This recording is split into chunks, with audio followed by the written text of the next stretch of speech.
नमस्कार और स्वागत है पैसा, पावर और पाप में। इस पॉडकास्ट में हम ये जानेंगे कि भारत और दुनिया के सबसे अमीर लोग इतने अमीर कैसे बने और फिर हम उनका मूल्यांकन करेंगे। क्या वे सही मायनों में प्रेरणादायक हैं या बस धन के खेल में माहिर खिलाड़ी? मैं हूं आदित्य सिंह। और मैं हूँ अवनी अवस्थी।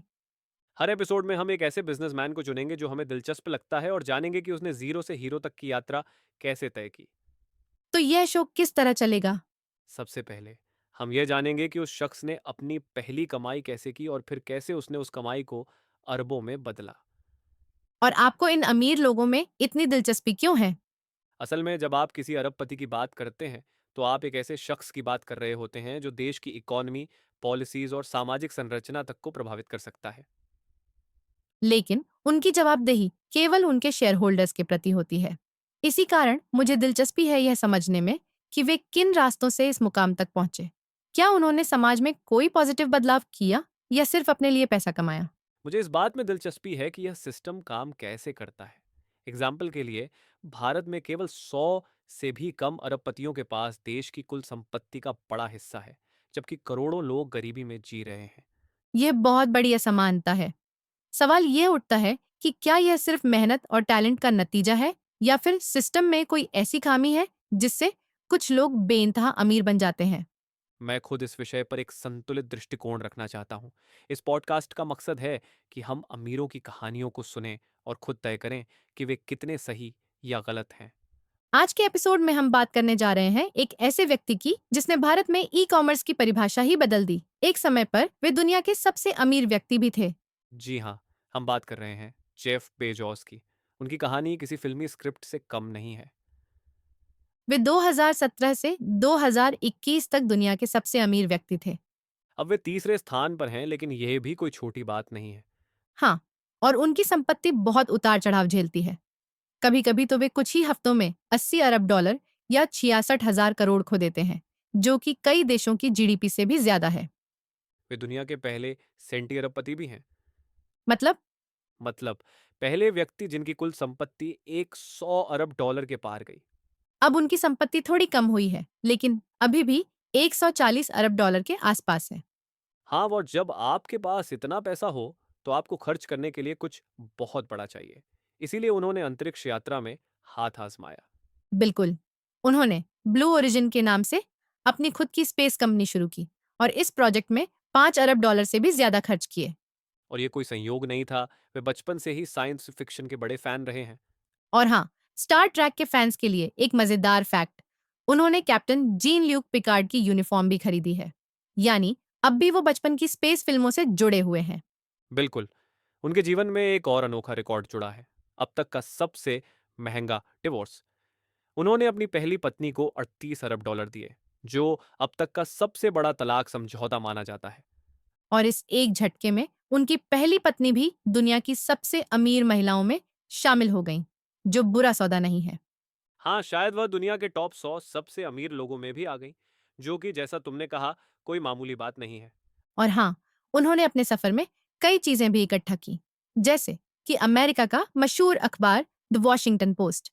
सिर्फ अखबार ही नहीं, उन्होंने अमेरिका की प्रमुख supermarket chain Whole Foods Market भी खरीद ली, जिसकी कुछ ब्रांच यूके में भी है।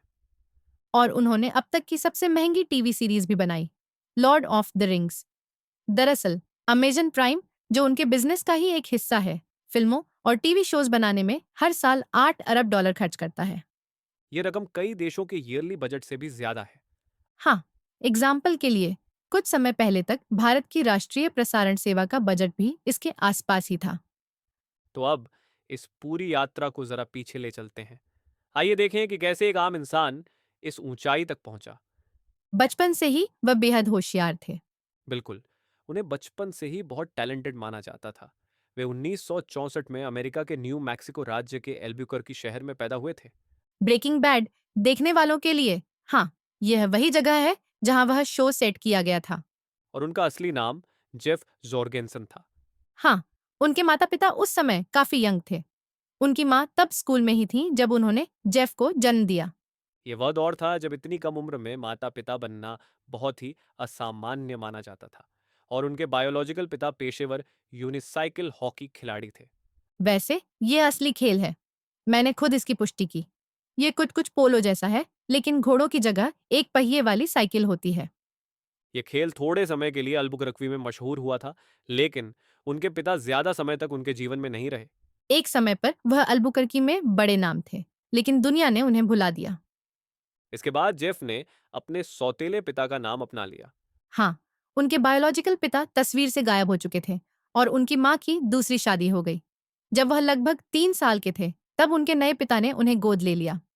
और इसी उम्र में अपना टैलेंट दिखाना शुरू कर दिया था। 3 साल की उम्र में उन्होंने अपने पालने को खुद स्क्रू ड्राइवर से खोल दिया, क्योंकि उन्हें बड़ों की तरह बिस्तर पर सोना था। हे भगवान, उन्होंने अपनी माँ को बहुत परेशान किया होगा, जिन्होंने उन्हें इतनी छोटी उम्र में स्क्रू ड्राइवर पकड़ने दिया। मैं किसी बच्चे को ऐसी चीज के पास भी न जाने दूं। लेकिन आखिरकार यह जेफ बेजोस की कहानी है। और टीनेज में ही उन्होंने अपना पहला बिजनेस शुरू किया, एक समर कैंप। क्योंकि उन्हें मैकडोनल्ड्स में काम करना पसंद नहीं था और उन्होंने सोचा कि इससे बेहतर पैसा खुद का कुछ शुरू करके कमाया जा सकता है। हाँ, यही एक इंटरेस्टिंग बात है उन अरबपतियों के बारे में जिनकी कहानियों को हम इस सीरीज में कवर कर रहे हैं। इनमें से कई लोगों ने बचपन से ही एक बिजनेस माइंडसेट दिखता है। पैसा कमाने की कला उनमें बहुत जल्दी आ गई थी। मैंने जेफ बेजोस के बारे में एक यूनिक बात पढ़ी। उनकी स्कूल टाइम की गर्लफ्रेंड का कहना था कि जेफ हमेशा बहुत पैसा कमाना चाहते थे, लेकिन यह सिर्फ पैसे के लिए नहीं था। उनके लिए यह इस बात पर निर्भर करता था कि वह उस पैसे से क्या करेंगे, कैसे भविष्य को बदल सकते हैं। तो हाँ, पहली नज़र में ऐसा लगता है कि पैसा बेजोस के लिए बहुत इंपॉर्टेंट था, लेकिन यह सिर्फ पैसा नहीं था। असल चीज़ ये थी कि वे उससे क्या करना चाहते थे। हाँ, मैंने उनका एक इंटरव्यू देखा था जिसमें उन्होंने कहा था कि आप 3 तरह की जिंदगी जी सकते हैं। एक नौकरी, एक करियर या फिर एक कॉलिंग। और अगर आपको अपनी असली कॉलिंग मिल जाए तो मान लीजिए कि आपने असली जैकपॉट मार लिया है, क्योंकि यही आपको असली मोटिवेशन देता है। लेकिन चलिए ज़रा पीछे चलते हैं। वे स्कूल से ग्रेजुएट होते हैं, अच्छे नंबरों से पास होते हैं और आगे बढ़ते हैं। वे प्रिंसटन यूनिवर्सिटी में दाखिला लेते हैं और 1986 में इलेक्ट्रिकल इंजीनियरिंग और कंप्यूटर साइंस में ग्रेजुएट होते हैं। और फिर वे वही करते हैं जो ज्यादातर बड़े यूनिवर्सिटी आईवी लीग से पढ़े हुए ग्रेजुएट्स करते हैं, वॉल स्ट्रीट की ओर रुख करते हैं। हाँ, और वॉल स्ट्रीट में वे किसी डील मेकर के रूप में नहीं, बल्कि एक टेक्नोलॉजी स्पेशलिस्ट के रूप में काम करते हैं। वे एक कंपनी डी शॉ में नौकरी करते हैं, जो प्राइवेट इक्विटी फर्म की तरह है, लेकिन इसका फोकस पूरी तरह टेक्नोलॉजी और इंटरनेट पर होता है। और यहीं उनकी मुलाकात होती है उनकी पहली पत्नी मैकेंजी टटल से। वे दोनों एक ही कंपनी में काम करते थे और 6 महीने के अंदर ही शादी कर लेते हैं। और जैसा कि हमने पहले भी सुना, यहीं से उनकी सोच बदलती है। वे तय करते हैं कि अब वे अपनी नौकरी छोड़कर खुद का कुछ करेंगे। और फिर वे कहते हैं, मैं अपने गैराज से किताबें बेचूंगा। उस समय के लिए यह बहुत बड़ी बात थी। बिल्कुल, क्योंकि उस दौर में इंटरनेट आज की तरह विकसित नहीं था। लोग ये सोचते होंगे कि यह आदमी पागल हो गया है। और जिस कंपनी में वे काम कर रहे थे, उनके बॉस डेविड शॉ उनके साथ न्यूयॉर्क के सेंट्रल पार्क में लंबी वॉक पर गए। वहीं बेजोस ने कहा, मैं किताबें ऑनलाइन बेचूंगा। और डेविड शॉ का जवाब था, यह एक बेहतरीन आइडिया है, लेकिन किसी ऐसे इंसान के लिए और भी अच्छा होगा जिसके पास पहले से इतनी शानदार नौकरी ना हो। लेकिन बेजोस अपनी बात पर अडिग थे। उन्होंने तय कर लिया था कि वह इंटरनेट पर किताबें बेचेंगे। उन्होंने देखा कि इंटरनेट जिस रफ्तार से बढ़ रहा था, वह अनोखा था। 1993 से 1994 के बीच इंटरनेट ट्रैफिक 2300% तक बढ़ा था, और वे कहते थे, चीजें इतनी तेजी से नहीं बढ़ती। और फिर 1994 में उन्होंने अपनी कंपनी की शुरुआत की। हालांकि अमेजन उनका पहला नाम नहीं था, पहले इस कंपनी का नाम कैडाब्रा रखा गया था। जो सुनने में कुछ ज्यादा ही कैडावर यानी लाश जैसा लगता था। फिर बेजोस ने गलती से यह सोच लिया कि अमेजन दुनिया की सबसे लंबी नदी है, लेकिन असल में यह खिताब नील नदी के पास है, जो कि सभी नदी प्रेमियों के लिए एक अच्छा फैक्ट है। लेकिन फिर भी यह एक अच्छा रेफरेंस था, एक ऐसी धारा जिसमें चीजें बह सकती हैं। यही उनका आइडिया भी था। इंटरनेट वह माध्यम बनने जा रहा था जिससे आप सामान, सेवाएं और किताबें बेच सकते थे। सिर्फ किताबें ही नहीं, सब कुछ। बिल्कुल। और इसी वजह से आज भी कई लोग अमेजन को द एवरीथिंग स्टोर कहते हैं। और फिर वे सिएटल शिफ्ट हो जाते हैं। आखिर उन्होंने सिएटल को ही क्यों चुना? सिटल को चुनने के पीछे 2 बड़े कारण थे। पहला, यह टेक इंडस्ट्री का केंद्र सिलिकॉन वैली यानी पालो ऑल्टो, कैलिफोर्निया से बहुत दूर नहीं था। और दूसरा, वहां की जनसंख्या कम थी। जिससे उन्हें ज़्यादा सेल्स टैक्स नहीं देना पड़ता क्योंकि अमेज़न के ज़्यादातर ग्राहक उस राज्य से बाहर थे। मतलब टैक्स सेविंग के बारे में वो शुरुआत से ही सोचते थे। बिल्कुल।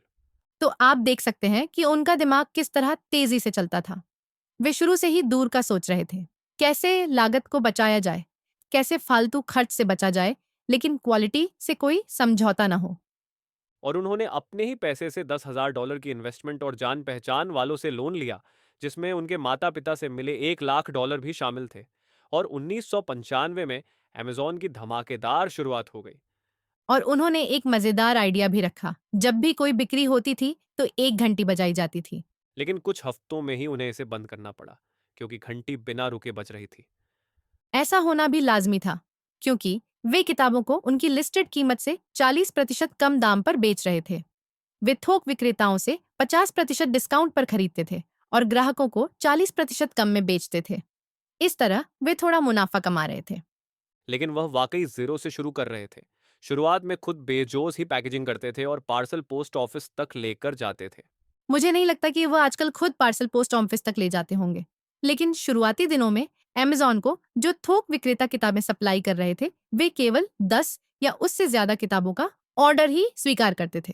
लेकिन समस्या ये थी कि अमेज़न के पास इतने ऑर्डर नहीं होते थे। तो उन्होंने एक चालाक तरीका निकाला। वे जिस किताब की जरूरत होती उसका ऑर्डर देते और साथ में 9 ऐसी किताबों का भी ऑर्डर डालते जो सप्लायर के स्टॉक में नहीं होती। तो होता यह कि सप्लायर वह एक किताब भेज देता जो उन्हें चाहिए थी, और बाकी 9 के लिए माफ कीजिए, स्टॉक में नहीं है का संदेश। काफी स्मार्ट तरीका था।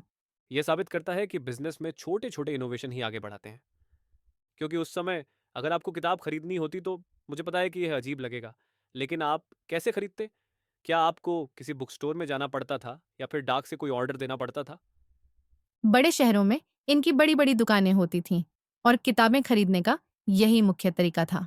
लेकिन बेजोस को जो बात समझ आई, और यही उनका असली टैलेंट था, उन्हें यह समझ आ गया था कि लाखों किताबें को एक ही स्टोर में नहीं रख सकते थे। इसलिए इंटरनेट एक परफेक्ट माध्यम था जिससे इस समस्या को हल किया जा सकता था। मुझे नहीं लगता कि उनका मकसद सिर्फ किताबों तक सीमित था, लेकिन यह इंटरनेट का इस्तेमाल करके शॉपिंग को बदलने की एक अच्छी शुरुआत थी। बिल्कुल। लेकिन यह बिजनेस तुरंत मुनाफा नहीं कमा पाया, है ना? हाँ, किताबें भेजना, खासकर तुम्हारे जैसे किसी शख्स को जो कहीं किसी छोटे शहर रह रहा था, पहले साल में अमेज़न ज़्यादा मुनाफा नहीं कमा पाया। और यही वह चीज़ है जो अमेज़न को अलग बनाती है। इसे शुरू होने के करीब 10 साल तक क्वार्टरली प्रॉफिट नहीं हुआ, क्योंकि कंपनी हर बार अपनी कमाई को फिर से बिजनेस में लगा देती थी। कंपनी का एक मुख्य मंत्र था, बड़ा बनो, जल्दी बनो, यानी जितनी जल्दी हो सके स्केल बढ़ाओ। और यही वजह है कि आज भी अमेज़न बहुत ज्यादा टैक्स नहीं भरता। क्योंकि वे अपने सारे प्रॉफिट को दोबारा बिजनेस में इन्वेस्ट कर देते हैं, और जब आप पैसा फिर से कंपनी में लगाते हैं तो उस पर टैक्स देने की जरूरत नहीं होती। बिल्कुल। लेकिन एक बात जो मैं समझ नहीं पाती, अगर अमेज़न इतने सालों तक घाटे में था, तो यह कंपनी जिंदा कैसे रही? क्योंकि शेयर होल्डर्स को यह भरोसा था कि एक दिन जब अमेज़न के पास बाजार में पर्याप्त हिस्सेदारी होगी तो वे अपने प्रॉफिट और मार्जिन को बढ़ा सकते हैं। और बीजोस का विजन और उनकी पर्सनैलिटी भी इसमें बड़ी भूमिका निभाती थी, है ना? क्योंकि अमेज़न के बारे में पढ़ने से यह पता चलता है कि वहाँ का वर्क कल्चर भी इनकी पर्सनैलिटी से प्रभावित है। और वह हमेशा पॉजिटिव नहीं रहा, जैसा कि हम आगे बात करेंगे। उनके अपने एम्प्लॉयज के साथ संबंध हमेशा अच्छे नहीं रहे हैं। लेकिन इस समय बेजोस पूरी दुनिया में अमेज़न को प्रमोट कर रहे थे, और एक बेहद अहम इंटरव्यू ने कंपनी की प्रोफाइल को जबरदस्त तरीके से बढ़ा दिया। और हाँ, उनकी बिक्री भी। हाँ, 1996 में वॉल स्ट्रीट जर्नल के फ्रंट पेज पर एक इंटरव्यू छपा, जिसका टाइटल था कैसे एक वॉल स्ट्रीट विशेषज्ञ ने इंटरनेट पर किताबें बेचने की एक अनोखी जगह खोजी। और इस इंटरव्यू के बाद अमेज़न की बिक्री रातों रात दोगुनी हो गई। तो अब बिक्री बढ़ रही थी और फिर एक बेहद इंपॉर्टेंट पड़ाव आया, जिसे हम आईपीओ कहते हैं, यानी इनिशियल पब्लिक ऑफरिंग। इसका मतलब है कि कंपनी अपने शेयरों का एक हिस्सा जनता और इन्वेस्टर को बेचती है। वे पैसा लगाते हैं और बदले में कंपनी के एक छोटे से हिस्से के मालिक बन जाते हैं। और अमेज़न ने 1997 में अपना आईपीओ लॉन्च किया। तो जिन लोगों ने शुरुआत में इसमें इन्वेस्टमेंट किया था, जैसे उनके माता पिता, वे अब करोड़पति बन चुके थे, है ना? बिल्कुल। और खुद जेफ भी। तो अब देखिए, हमने शून्य से शुरुआत की थी, और अब 1997 तक वह ऑफिशियली करोड़ों के मालिक बन चुके थे। तो 1997 में यह बड़ा आईपीओ आया और जेफ बेजोस एक झटके में मल्टी मिलियनेयर बन गए। और फिर वे करोड़ों से अरबों तक कैसे पहुंचे? बहुत तेजी से। मुझे नहीं लगता कि किसी और ने इतनी जल्दी $1 मिलियन से $1 बिलियन तक का सफर तय किया होगा। उन्हें सिर्फ 1 साल लगा। यह उस समय की डिजिटल क्रांति का ही एक उदाहरण था। हम उस दौर की बात कर रहे हैं जब डॉट कॉम बूम अपने चरम पर था, और यह बताना मुश्किल है कि उस समय का माहौल कैसा था। उस समय कोई भी व्यक्ति जिसके पास इंटरनेट से जुड़ा एक नया आइडिया था, आसानी से इन्वेस्टमेंट जुटा सकता था। लोग स्टॉक खरीदने की सलाह डाकिये से भी ले रहे थे। पूरी तरह से पागलपन था। जो भी इंटरनेट से जरा सा भी जुड़ा था, उसमें लोग पैसे फेंकने को तैयार थे। यह सचमुच एक नया गोल्ड रश था। बिल्कुल, यह एक सोने की खान खोजने जैसा था और कंपनियों का वैल्यूएशन आसमान छूने लगा। लेकिन अमेजन की खास बात यह थी कि यह असल में एक मजबूत बिजनेस मॉडल पर टिका हुआ था। और डॉट कॉम बूम के दौर में ये बहुत रेयर था, है ना? हाँ, कई कंपनियां गहराई से जांच करने पर टिक नहीं पाती थीं, लेकिन अमेजन के पास वास्तव में एक ठोस बिजनेस मॉडल था। इसलिए अगर किसी कंपनी का इंटरनेट से जुड़ाव था और वह वास्तव में एक मजबूत बिजनेस मॉडल पर आधारित थी, तो इन्वेस्टर्स उसे हाथों हाथ लेते थे। और लोग अमेजन की बिक्री तेजी से बढ़ने की गति को साफ देख सकते थे। इसलिए इन्वेस्टर्स इस ग्रोथ में इन्वेस्ट करने को तैयार थे। स्टॉक की कीमत एक ही दिन में 19% बढ़ गई। और जेफ बेजोस की नेटवर्थ सिर्फ एक दिन में $900 मिलियन बढ़ गई। मतलब एक दिन में लगभग $1 अरब का इजाफा। ये संख्याएं अविश्वसनीय लगती हैं, लेकिन यह हकीकत थी। पर यहाँ एक सवाल आता है। अमेजॉन अभी भी नुकसान में था, है ना? उसने 2000 के दशक तक कोई तिमाही लाभ नहीं कमाया था। अगर अमेजॉन लगातार घाटे में था, तो फिर जेफ बेजोस की संपत्ति कैसे इतनी बढ़ती चली गई? ये सब कंपनी के शेयरों की वैल्यू पर निर्भर करता है। और जब इन्वेस्टमेंट की बात आती है, इन्वेस्टर्स घाटे को तब तक सहन करने के लिए तैयार होते हैं जब तक उन्हें टॉप लाइन ग्रोथ यानी बिक्री में तेजी से बढ़ोतरी दिखती है। वे सोचते हैं कि अभी कंपनी अपने मार्केट शेयर को बढ़ा रही है, रॉयल्टी बढ़ा रही है और मुनाफा समय के साथ आएगा। असल में इन्वेस्टर्स के लिए सबसे महत्वपूर्ण ये होता है कि कंपनी लगातार नए ग्राहकों तक पहुंच रही है और बाजार में अपनी पकड़ मजबूत कर रही है। और यही कारण है कि वॉल स्ट्रीट इस तरह की कहानियों को पसंद करता है, जहां बिक्री की ग्रोथ एक्सपोनेंशियल हो। अमेजॉन के साथ यही हो रहा था और इसी वजह से उसके शेयरों की कीमतें आसमान छूने लगी। तो भले ही कंपनी घाटे में थी, लेकिन बेजोस की निजी संपत्ति बढ़ती जा रही थी, क्योंकि उनके पास कंपनी के सबसे ज्यादा शेयर थे। मतलब जैसे जैसे अमेजन की वैल्यू बढ़ रही थी, वैसे वैसे बेजोस भी अमीर होते जा रहे थे। बिल्कुल, वे कंपनी के सबसे बड़े शेयर होल्डर थे। इसलिए जैसे ही कंपनी की वैल्यू बढ़ी, उनकी संपत्ति भी बढ़ गई। लेकिन जब आप मार्केट शेयर की बात करते हैं, तो असल में इसका मतलब क्या है? देखो, मान लो कि हम भारत के रिटेल सेक्टर की बात कर रहे हैं, जैसे बिग बाजार, डीएमार्ट, रिलायंस रिटेल। इन सब का एक निश्चित मार्केट शेयर होता है, यानी पूरे रिटेल बाजार में इनका कितना हिस्सा है। और उस समय अमेरिका में भी यही हो रहा था। बार्न्स और नोबल और बॉर्डर्स जैसी बड़ी बुक स्टोर्स मार्केट में सबसे ऊपर थी। लेकिन लोग देख रहे थे कि अमेजॉन बहुत तेजी से इस बाजार में अपनी पकड़ बना रहा था। वह इस सेक्टर को तेजी से हड़प रहा था। तो क्या यह इसीलिए था कि बाजार पहले से सीमित था और उसमें और विस्तार नहीं हो सकता था? कुछ बाजारों में विस्तार की गुंजाइश होती है, जैसे पर्सनल कंप्यूटर का बाजार देखो। 1980 के दशक में बहुत कम लोगों के पास कंप्यूटर थे। बिल्कुल। 80 के दशक में आम लोग कंप्यूटर नहीं खरीदते थे। तो उस वक्त IBM जैसी कंपनियों का मार्केट शेयर तो बहुत बड़ा था, लेकिन कुल बाजार बहुत छोटा था। फिर 80 और 90 के दशक में जैसे जैसे कंप्यूटर आम होने लगे, पूरे मार्केट का आकार बढ़ गया। मतलब मार्केट खुद ही बढ़ने लगा। लेकिन किताबों के मामले में यह सीमित था। लोग अचानक से किताबें पढ़ना शुरू नहीं करने वाले थे। तो अमेजॉन धीरे धीरे बार्न्स और नोबल और बॉर्डर्स जैसी कंपनियों के मार्केट शेयर को खा रहा था, क्योंकि सीमित स्टोर्स में हर किताब को रखना संभव नहीं था। और अमेजोन के पास हर किताब उपलब्ध थी, वह भी ऑनलाइन। ग्राहकों को ज्यादा विकल्प मिलते थे, किताबें घर तक डिलीवर हो रही थीं और कीमतें भी कम थीं। तो कौन नहीं चाहेगा कि चीजें सस्ती, जल्दी और सुविधाजनक मिले? कोई नहीं। आज हम सब इसके आदी हो चुके हैं, लेकिन उस वक्त अमेजॉन सच में दुनिया बदल रहा था। वाह। और ये सिर्फ हमारे शॉपिंग के तरीके को ही नहीं, बल्कि हमारी मानसिकता को भी बदल रहा था, है ना? अब जब हम किसी बुक स्टोर में जाते हैं और हमें कोई किताब नहीं मिलती, तो हमारा पहला विचार यही होता है, चलो इसे ऑनलाइन मंगवा लेते हैं। हाँ, कई लोग कोशिश करते हैं कि वे लोकल बुक स्टोर को सपोर्ट करें, लेकिन फिर भी वे खुद को रोक नहीं पाते क्योंकि ऑनलाइन खरीदना आसान है, सस्ता है और किताब अगले ही दिन आपके घर पर होती है। या कई बार सेम डे भी।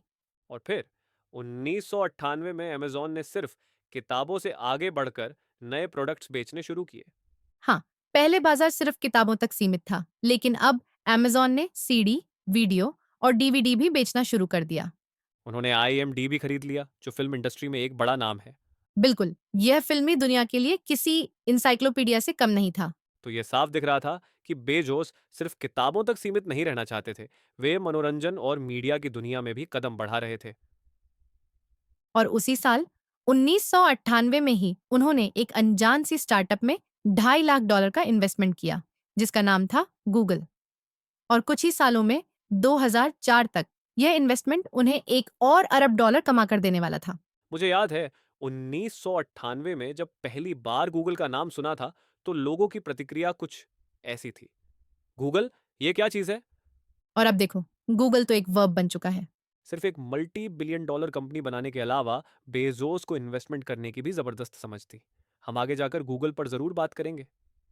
अब अमेज़न धीरे-धीरे एवरीथिंग स्टोर बनने की दिशा में बढ़ रहा था, है ना? हाँ, अब यह सिर्फ किताबों तक सीमित नहीं था।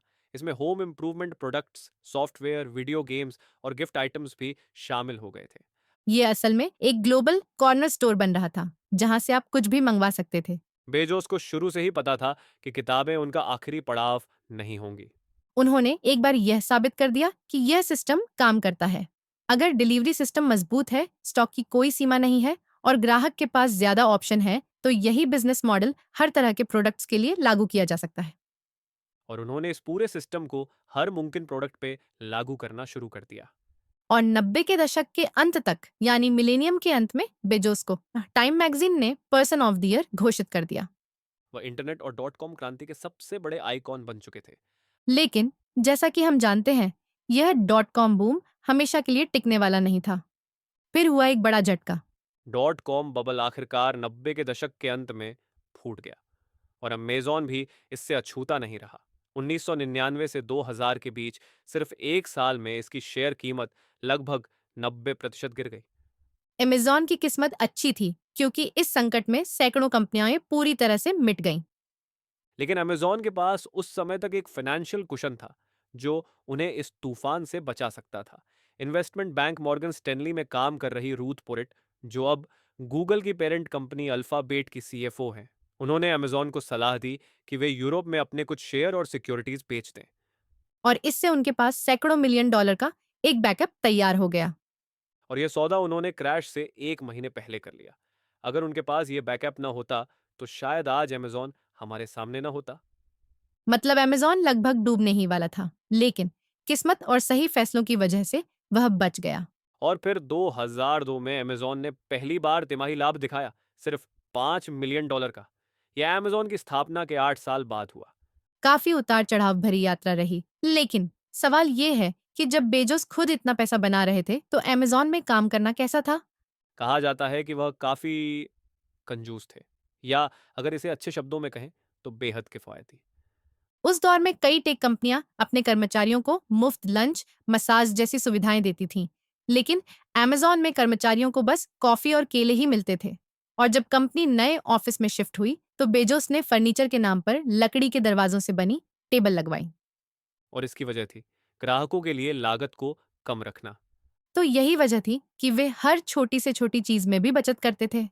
उनके लिए ग्राहक हमेशा पहले थे, और यही उनकी रणनीति थी, बिल्कुल ग्राहक केंद्रित। लेकिन इसका मतलब यह भी था कि वे अपने कर्मचारियों से बहुत सख्ती से काम करवाते थे। वे काफ़ी कड़े और टकराव भरे स्वभाव के थे। ऐसी कहानियां भी आईं कि वे गुस्से में कर्मचारियों को ईमेल भेजते थे, जिसमें वे चिल्लाने जैसे शब्द लिखते थे। अमेज़न के गोदामों में काम करने वाले कर्मचारियों को बेहद कड़ी मेहनत करनी पड़ती थी। उन पर हर दिन टारगेट पूरा करने का भारी दबाव होता था। कई कर्मचारियों ने शिकायत की कि उनके कॉलीग्स को चोटें आईं या वे खुद सीढ़ियों पर दौड़ते भागते गिर पड़े, बस इसलिए ताकि अमेज़न के ऑर्डर समय पर पैक हो सके। और ऐसा दबाव बस ऊपर से ही आता है। एक तरह से कंपनी यह दिखाना चाहती थी कि वह लागत घटाने के लिए हर संभव कोशिश कर रही है और कस्टमर के हित के लिए काम कर रही है। कस्टमर फर्स्ट, यही उनका मूल मंत्र था।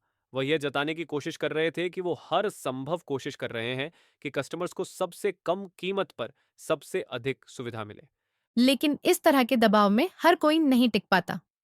कुछ एम्प्लॉयज ने शिकायत की कि उन्हें इतने सख्त नियमों के तहत काम करना पड़ता था कि वे जरूरी सुविधाओं का भी इस्तेमाल नहीं कर पाते थे। बिल्कुल। इसी वजह से अब अमेजन पर कई कानूनी मामले भी चल रहे हैं।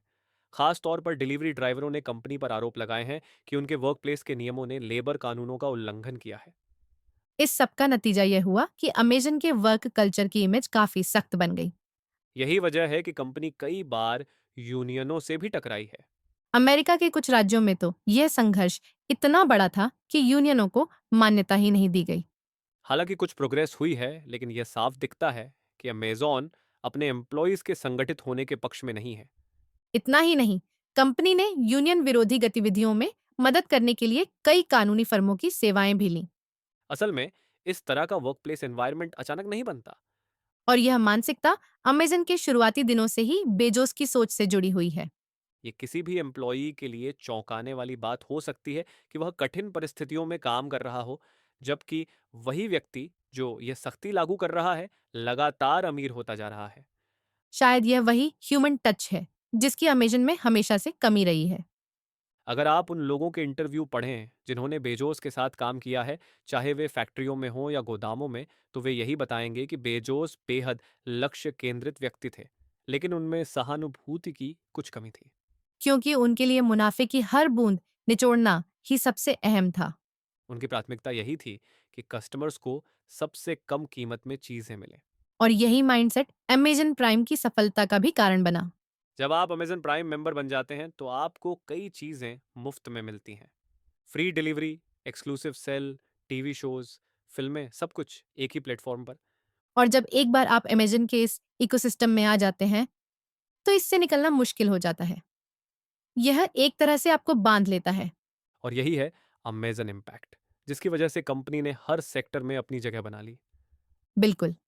अब आप सिर्फ किताबें ही नहीं, बल्कि खाना, मनोरंजन, रोजमर्रा की चीजें, सब कुछ अमेजन से मंगवा सकते हैं। ये धीरे धीरे आपके घर को भी अमेजन होम में बदल देता है। और जितना पैसा कंपनी में आता गया, बेजोस का मंत्र वही रहा, जो कमाओ उसे दोबारा लगाओ। और इसी का नतीजा ये हुआ कि अमेजॉन ने किताबों से आगे बढ़कर नई टेक्नोलॉजी में कदम रखा। याद है किंडल? फायर टैबलेट्स भी। फिर आई एलेक्सा और अमेजॉन इको, वह स्मार्ट स्पीकर जिसने घरों में टेक्नोलॉजी का नया ट्रेंड सेट किया। मनोरंजन, ई कॉमर्स, स्मार्ट डिवाइसेस, सब कुछ अमेजन के दायरे में आ गया। लेकिन असली बदलाव लाया अमेजन वेब सर्विसेज, जो कंपनी की कमाई का सबसे बड़ा जरिया बन गया। यही वह टेक्नोलॉजी है जिसे हम आज क्लाउड कंप्यूटिंग कहते हैं, बड़ी बड़ी कंपनियों और प्लेटफॉर्म्स की स्पाइन। असल में अगर आप यह पॉडकास्ट सुन रहे हैं तो हो सकता है कि इसे किसी अमेजन या गूगल के सर्वर से ही स्ट्रीम किया गया हो। हाँ, कई बड़ी कंपनियां, यहाँ तक कि मीडिया हाउस और सरकारी एजेंसियां भी अमेजॉन के क्लाउड इंफ्रास्ट्रक्चर का इस्तेमाल करती हैं। अमेजॉन इस क्षेत्र में सबसे बड़ी कंपनी बन चुकी है। और यह अमेजन का सबसे ज्यादा प्रॉफिट देने वाला व्यवसाय है। हर साल अरबों डॉलर सिर्फ क्लाउड सर्विसेज से आते हैं। और यही बेजोस की असली चतुराई थी, है ना? वह कभी भी किसी एक क्षेत्र तक सीमित नहीं रहे। जहां भी अवसर दिखा, उन्होंने उसे अपनाया। उन्होंने कभी ये नहीं सोचा कि उनका मुख्य बिजनेस किताबें और रिटेल है, इसलिए क्लाउड में जाना सही रहेगा या नहीं। उन्होंने अवसर को पहचाना और आगे बढ़ गए। और इसी माइंडसेट ने उन्हें इतना बड़ा बिजनेस लीडर बनाया। और यही वजह थी कि उनके कई बिजनेसेस ने जबरदस्त प्रॉफिट कमाया। आखिरकार फोर्ब्स ने जेफ बेजोस को दुनिया का सबसे अमीर इंसान घोषित किया। पहले ऐसे व्यक्ति जिनकी संपत्ति 100 अरब डॉलर से ज्यादा हो गई। 100 अरब डॉलर, यानी वह पहले सेंटी अरबपति बन गए। और यह वह दौर था जब उनकी लाइफस्टाइल पूरी तरह बदल गई। अब वे टीवी पर, बड़े इवेंट्स में और यहाँ तक कि ऑस्कर जैसी जगहों पर नजर आने लगे। सुना है कि उन्होंने हॉलीवुड स्टार मैट डेमन के साथ एक पार्टी होस्ट की और बेवर्ली हिल्स में एक आलीशान घर खरीदा। और इसी दौरान उनकी फिजिक में भी बड़ा बदलाव आया। मतलब? मतलब उन्होंने खुद को पूरी तरह फिट बना लिया, बॉडी बिल्डिंग स्टाइल में। ओह, यानी वह जिम में कड़ी मेहनत करने लगे। बिल्कुल। अगर आप उनकी पुरानी तस्वीरें देखें और अब की तुलना करें तो वह एकदम अलग इंसान लगते हैं। उन्होंने काले पोलो नेक टी शर्ट और एविटर सनग्लासेस में खुद को एक नई पहचान दी। अब वे किसी स्पेस फिल्म के विलेन जैसे लगते हैं। बिल्कुल। और शायद इसी वजह से मीडिया में उनकी छवि भी वैसी ही बन गई। अगर आप उन्हें टाइम मैगजीन के पुराने कवर पर देखें और अब की तस्वीरें देखें, तो आप पहचान भी नहीं पाएंगे। हाँ, और अब हमें यह तय करना होगा कि बेजोस को किस श्रेणी में रखा जाए, हीरो या विलन। ठीक है, चलो ये करते हैं। तो इस पूरे पॉडकास्ट का मकसद यही है। क्या अरबपति दुनिया के लिए अच्छे हैं या बुरे? या फिर अरबपति होना नैतिक रूप से न्यूट्रल चीज है?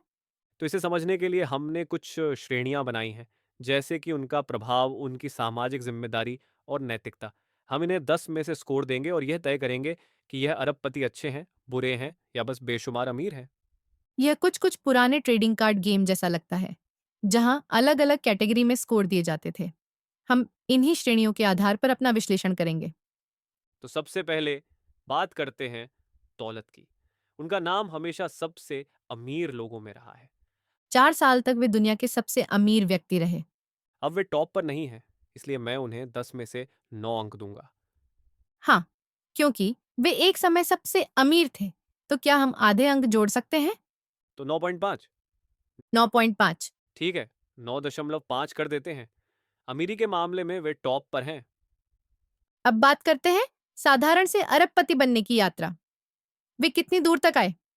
मतलब ऐसा नहीं था कि वे किसी झुग्गी में बड़े हुए। उनका पालन पोषण एक मिडिल क्लास परिवार में हुआ और उनके माता पिता ने उनके बिजनेस में इन्वेस्ट भी किया था। अगर आपके माता पिता आपके बिजनेस में $1 लाख इन्वेस्ट कर सकते हैं, तो आप सड़कों पर नहीं रह रहे थे।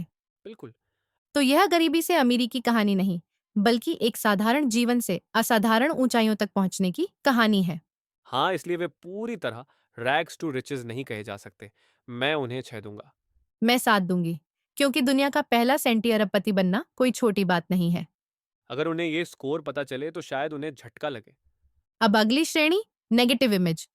इसमें मैं पूरे 10 अंक दूंगा। क्योंकि अगर कोई व्यक्ति असली फिल्मी विलेन की तरह लगता है, तो वह जेफ बेजोस ही है। उनका लुक, उनका स्टाइल, उनका रॉकेट प्रोजेक्ट। यूनियन विरोधी नीतियां और टैक्स बचाने के लिए किए गए उपाय। हाँ, ये भी। मैं थोड़ा स्पेस छोड़ना चाहूंगी, शायद कोई और भी बड़ा विलेन मिले।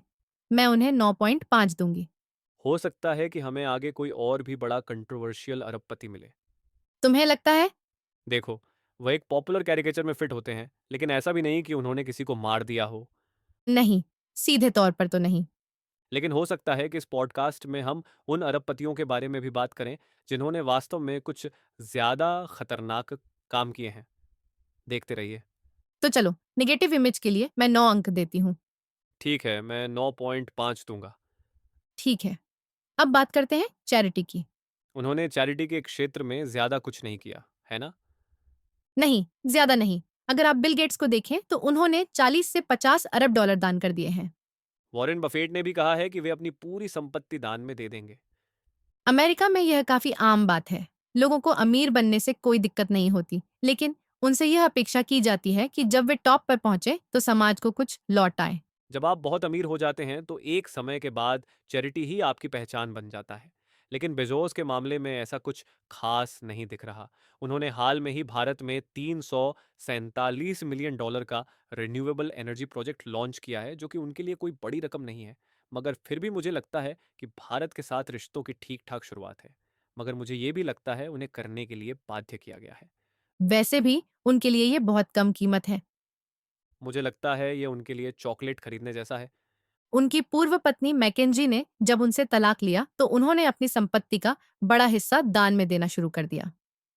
इससे बेजोस की इमेज पर और भी ज्यादा नेगेटिव इफेक्ट पड़ा। उनकी पत्नी ने उन्हें सचमुच दिखा दिया कि चैरिटी कैसे की जाती है। इतनी संपत्ति होने के बावजूद मैं उन्हें चैरिटी के लिए 0 अंक दूंगा। मैं भी 0 दूंगी, क्योंकि वे इससे कहीं बेहतर कर सकते थे। अगर आप यह सुन रहे हैं, जेफ। माफ करना दोस्त, लेकिन कुछ दान करो। अब अगली श्रेणी है शक्ति और प्रभाव। दुनिया पर उनका कितना प्रभाव पड़ा है। अगर आप सोचें कि अमेजन ने लोगों की मानसिकता कैसे बदली, तो इसका असर बहुत बड़ा है। उन्होंने लोगों को ऑनलाइन शॉपिंग करने की आदत डलवाई। अब हर कोई तुरंत डिलीवरी चाहता है। उन्होंने किसी सरकार को गिराया नहीं, लेकिन लोगों की सोच बदल दी, जो कहीं ज्यादा मुश्किल है। तो मैं उन्हें इस श्रेणी में 10 अंक दूंगा। 10, क्योंकि अब हम सभी बहुत इम्पेशेंट हो चुके हैं। अगर कुछ समय पर नहीं मिलता, तो हम पूछने लगते हैं, कहाँ है? और सिर्फ इतना ही नहीं, अमेजन ने कई इंडस्ट्रीज को खत्म कर दिया। सैकड़ों कंपनियां इस वजह से बंद हो गईं, क्योंकि वे अमेजॉन का मुकाबला नहीं कर सकी। तो मुझे लगता है कि 10 देना सही रहेगा। बिल्कुल, 10। और ये आखिरी श्रेणी थी। दुनिया अमेजन के आने के बाद पूरी तरह बदल गई है। ये अमेजॉन की विरासत है। इसने हमारी शॉपिंग की आदतें पूरी तरह बदल दी। इसलिए मैं 10 दूंगा। सही कहा। बहुत कम कंपनीज हैं जिन्होंने इतनी तेजी से हमारी आदतों को बदला हो, इसलिए मैं भी 10 दूंगी। तो अब अंतिम निर्णय। बेजोस अच्छे हैं, बुरे हैं या बस बेशुमार अमीर हैं? मुझे लगता है ज्यादातर बुरे। हाँ, लेकिन इसमें हमारी भी गलती है। कैसे? मेरा मतलब व्यक्तिगत रूप से नहीं, बल्कि सामूहिक रूप से। बेजोस ने हमें सस्ता, तेज और सुविधाजनक शॉपिंग करने की लत नहीं लगाई। हम पहले से ही यही चाहते थे। उन्होंने सिर्फ इसे पहचाना और इसे पूरी तरह से बदल दिया। और कई लोगों का शोषण भी किया। हाँ, और इसी से वे बेहद अमीर बन गए। तो निष्कर्ष यही है, हम सबका इसमें हाथ है। और बेजोस इससे बहुत बहुत अमीर बन गए। अगले हफ्ते मिलते हैं जब हम किसी और अरबपति की कहानी लाएंगे। और आप हमें स्पॉटिफाई पे ऑडियो फॉर्म में भी सुन सकते हैं। लिंक डिस्क्रिप्शन में है। अगर आपको ये पॉडकास्ट पसंद आया तो लिसनर्स डाइजेस्ट को लाइक, शेयर एंड सब्सक्राइब करें। हमारे साथ जुड़े रहने के लिए बहुत शुक्रिया। मिलते हैं अगले हफ्ते। तब तक अपना ख्याल रखिए।